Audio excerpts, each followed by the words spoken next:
आज हम लोग पढ़ेंगे मोहम्मद गौरी के बारे में। तो मोहम्मद गौरी अफगानिस्तान के गोर नामक स्थान का रहने वाला था। इसने 1173 से 74 ईस्वी तक गजनी पर अपना पूर्ण अधिकार कर लिया। इसके बाद भारत पर इसने पहला आक्रमण 1175 ईस्वी में मुल्तान पर किया। मुल्तान पर विजय प्राप्त करने के बाद इसने 1178 ईस्वी में गुजरात पर आक्रमण किया। गुजरात पर आक्रमण 1178 ईस्वी में।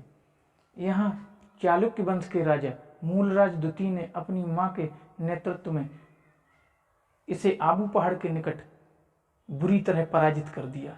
इस पराजय से इसने आक्रमण का मार्ग बदला और पंजाब पर आक्रमण करना प्रारंभ कर दिया। तो 1190 ईस्वी पंजाब पर पूर्ण अधिकार कर लिया। पंजाब पर अधिकार कर लेने के बाद पृथ्वीराज चौहान से संघर्ष की स्थिति बनी तथा 1191 ईस्वी में तराइन का प्रथम युद्ध हुआ। तराइन का प्रथम युद्ध 1191 ईस्वी में पृथ्वीराज चौहान और मोहम्मद गौरी के मध्य हुआ। इस भीषण युद्ध में मोहम्मद गौरी की बुरी तरह हार हुई और वह जैसे तैसे अपनी जान बचाकर वहां से भाग निकला। एक साल तक शांत रहने के बाद 1192 ईस्वी में पृथ्वीराज चौहान पर उसने पुनः आक्रमण किया। इस बार भीषण युद्ध में पृथ्वीराज चौहान को पराजय का सामना करना पड़ा और उन्हें बंदी बना लिया गया।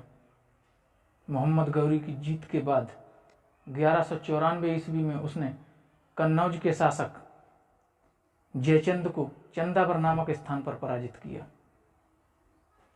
तराइन के द्वितीय युद्ध में पृथ्वीराज चौहान की हार के बाद तुर्कों के लिए भारत के द्वार खुल गए और यहीं से सल्तनत काल की शुरुआत हुई।